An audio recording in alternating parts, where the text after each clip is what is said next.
En début d'année, la direction régionale de la Poste avait annoncé la transformation d'une quinzaine de bureaux de l'agglomération en guichets de proximité, une évolution qui inquiète syndicats et élus, même si les sites concernés ne sont pas encore tous connus. Benoît Balti. L'annonce n'est pas encore officielle, mais la rumeur persiste depuis quelques mois. Le bureau de poste Longchamp, situé boulevard Schumann à Nantes, devrait fermer ses portes l'année prochaine. Une fermeture désapprouvée par la plupart des commerçants du quartier. Je trouve ça vraiment dommage que le bureau de poste du quartier ferme, parce que ça génère quand même du passage. Ça va me faire une perte de visibilité au niveau de mon commerce. Le bureau de poste, c'est quand même très important parce qu'après, il va falloir aller à la poste principale où il y a beaucoup de monde. Tout est automatisé, donc on va encore moins avoir de contact avec les gens. Donc c'est un petit peu déplorable. Selon une source syndicale, ce bureau de poste ne serait pas le seul concerné par ce plan de fermeture. À Nantes, en 2018, une dizaine de bureaux locaux pourraient disparaître et ce redéploiement des services postaux touche toute la métropole. À Couëron, depuis juillet dernier, le bureau de poste de la Chabossière ouvre désormais à temps partiel, uniquement l'après-midi. Vous êtes un peu cassé le nez aujourd'hui? Un petit peu, oui. Voilà. Surtout que je travaille et que j'ai que le mercredi pour pouvoir venir. Ces nouveaux horaires ont provoqué la colère des élus municipaux, à qui la Poste avait pourtant promis que ce réaménagement serait transitoire. Ce bureau de poste représente vraiment et fortement un service de proximité auprès d'une population qui parfois cette population n'a pas forcément une mobilité et dans la vie d'une commune c'est très important. Les élus continuent leur mobilisation mais auront-ils gain de cause? Depuis quelques jours, le bureau est totalement fermé aux usagers car le guichetier en arrêt maladie n'a pas été remplacé. Le journaliste Loup Bureau, originaire d'Orvaux, reste pour l'heure en prison. Ce mercredi, son avocat a annoncé que l'appel du refus de libération qu'il avait formulé avait été rejeté par la justice turque. Il annonce vouloir saisir la Cour constitutionnelle. Par ailleurs, Loup Bureau a reçu ce mercredi la visite du consul de France. Il est détenu en Turquie depuis le 26 juillet dernier. Les autorités l'accusent de terrorisme. Depuis lundi, la Maison de la Tranquillité Publique a amélioré son dispositif. Jusqu'à présent, ce service de la mairie de Nantes, pour améliorer les problèmes d'incivilité et les conflits de voisinage, ne disposait que d'une plateforme téléphonique et web. Désormais, un accueil physique est ouvert à la manufacture. Alors, chaque problème est différent, enfin chaque jour c'est différent. Notre rôle, nous, c'est d'être à l'écoute des habitants, des professionnels, enfin tous les habitants, sur les difficultés qu'ils rencontrent en termes d'incivilité, d'insécurité. Alors sachant qu'on n'est pas la police, on n'est pas la justice, on est bien la ville de Nantes, on est saisi par les habitants et on essaye d'apporter des réponses. De l'éducatif au répressif, puisqu'on peut aussi en parler à la police nationale, mais aussi à des éducateurs, mais aussi chercher des solutions en matière d'emploi, des solutions en matière de médiation, en matière d'aménagement, tout dépend. Vraiment, nous, on est vraiment là pour s'adapter à ces difficultés-là apportées par les habitants et chercher des réponses qu'on n'a pas nous-mêmes, mais dans les différents corps de métier qui contribuent, quoi. Voilà 3 ans que les habitants des Hervalières attendaient cela. Hier, un nouveau supermarché a ouvert au cœur du quartier, une enseigne hard discount qui va leur simplifier la vie. Éric Egon.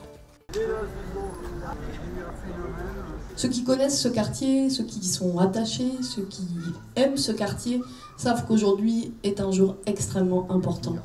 À la hauteur... Tout le monde est très content, ils ont fait un très très beau magasin. Les mamans, les personnes âgées, ça va leur faire du bien la réouverture de Aldi.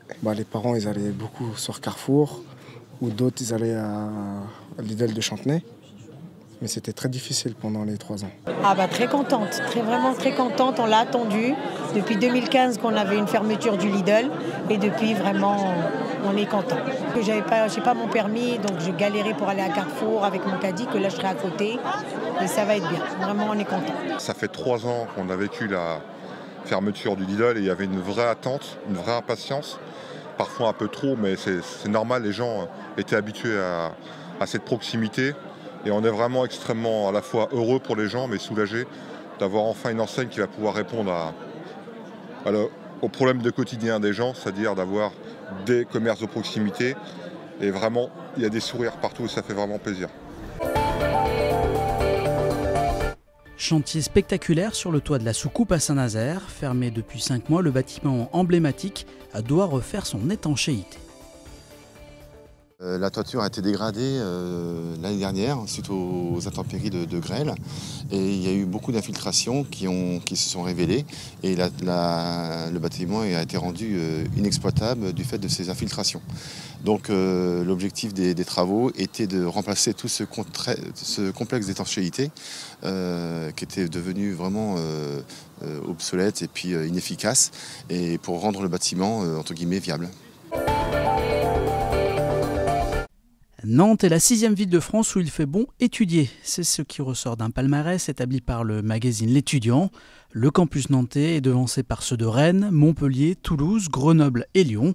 Parmi les critères pris en compte, l'évolution du nombre d'étudiants, les transports ou bien le logement. Parmi les points forts nantais, le dynamisme de l'emploi. En revanche, la Cité-Duc n'est que 26e sur le critère de l'ensoleillement.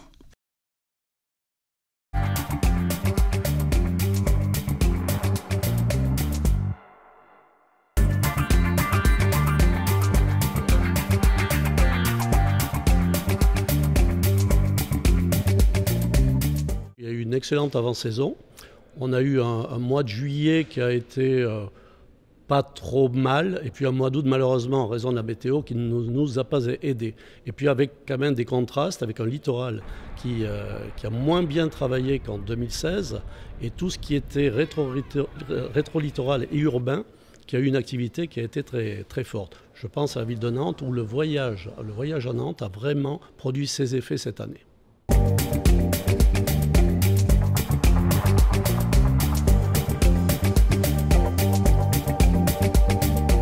Ce n'est pas forcément de la concurrence. Simplement, je crois qu'il faut que nous ayons les mêmes règles dès lors que nous aurons ces mêmes règles. C'est-à-dire que nous devons, dans nos établissements hôteliers ou de restauration, assurer la sécurité et l'accessibilité, par exemple.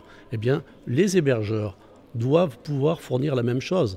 Comme disait un de mes amis, il ne faudra pas qu'il y ait un accident demain pour que l'on commence à réglementer cette économie-là. Au niveau de l'enregistrement, il faut savoir que les villes de plus de 200 000 habitants ont la possibilité de faire enregistrer tous les hébergements qui sont mis à la disposition par des propriétaires privés. Donc nous souhaitons réellement, par exemple, que la ville de Nantes, enfin, applique cette disposition, que nous puissions avoir un vrai recensement de tous les hébergeurs privés. Il faut les soutenir dans leurs demandes. Je pense qu'il y a deux axes en fin de compte. Le premier, c'est le soutien législatif. Et ça, c'est au rôle des parlementaires de le faire pour permettre qu'à la fois les taxes de séjour, pour permettre que les normes de sécurité soient appliquées lorsque vous faites du tourisme, quelle que soit la forme de tourisme que vous faites. Et puis, il y a aussi à connaître cette économie. Il ne doit pas y avoir de trou noir dans l'économie touristique. Nous avons un observatoire régional du tourisme. Nous n'avons pas les données et nous avons eu l'occasion de rencontrer avec les professionnels du tourisme le directeur général d'Airbnb, M. Emmanuel Maril, qui est nantais, et qui ont pu avoir un échange, un dialogue avec lui.